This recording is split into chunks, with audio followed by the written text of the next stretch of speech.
Wednesday, June 21st, 2023, the first day of summer.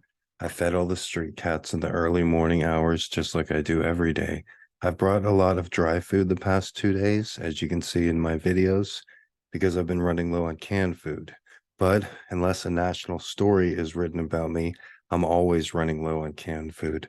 I usually have a case of tuna on hand in case things get too low. I'm an optimist, and every day I think it's going to be the day that I sell 1 million copies of my book, or I'm going to get a sponsorship for my podcast, or I'm going to obtain a large sum of money in some other unexpected way. The reality is those moments are few and far between. But optimism is something that we're born with.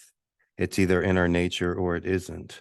I have a fraternal twin brother who is the opposite. He is pessimistic about anyone and everything. For me, great things start off. And I'm a morning person and I expect great things daily. Every year feels like it's going to be a great year, my year.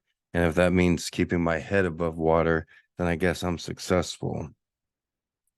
But when I was a kid, my favorite season was summer. And I always thought every summer would be me and my friends riding our bikes and filled with adventures of climbing tree houses, collecting frogs, building forts, chasing fireflies, 4th of July picnics, barbecues, and fireworks, and anything else that my young mind could fathom up from American sitcoms, radio bullshit, and other forms of propaganda. But summers were not always as great as I had made them out to be in my head.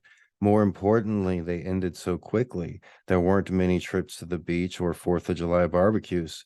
I do remember watching a lot of television, and towards the end of the summer, me and my brother would always think about the coming school year and how it would end the long summer boredom.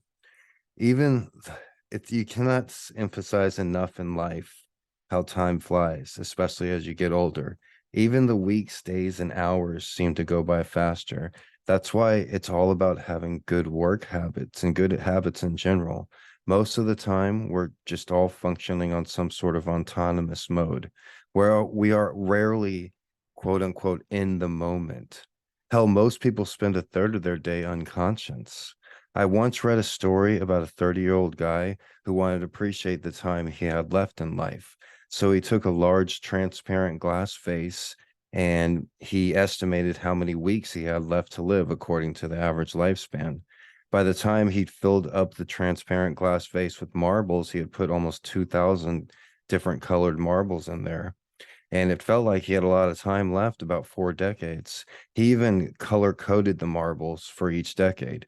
Red marbles for his 30s, blue marbles for his 40s, yellow marbles for his 50s, green marbles for his 60s, and just a handful of white marbles for the beginning of his 70s. Every week, right after he got back from church, he took one marble out and threw it away. It seemed like forever to get through the red marbles in his 30s and just throwing away one per week. When he turned 40, the blue marbles seemed to disappear much quicker than the red. And before he knew it, he turned 50 and he only had the yellow marbles, the green marbles, and a few row of white marbles, but at least he had some kind of rainbow.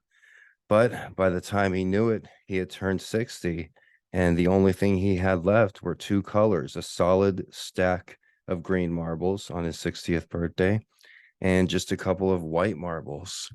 Then one day, when he had that full stack of 60th, shortly after his 60th birthday, he came back from church and he was going to take out one green marble, seeing that he had the full stack of 60 left and a couple rows of white representing his 70s.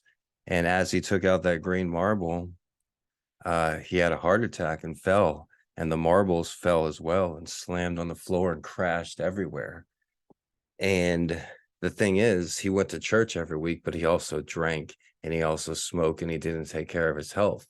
But he had that whole marbles and the vase thing going. So in his head, he thought no matter what he did in life, even if he lived a bad life, then he would at least get to the point where he could use out all of the marbles and use out all of the last rows of the 70 marbles, because the average lifespan is in the 70s.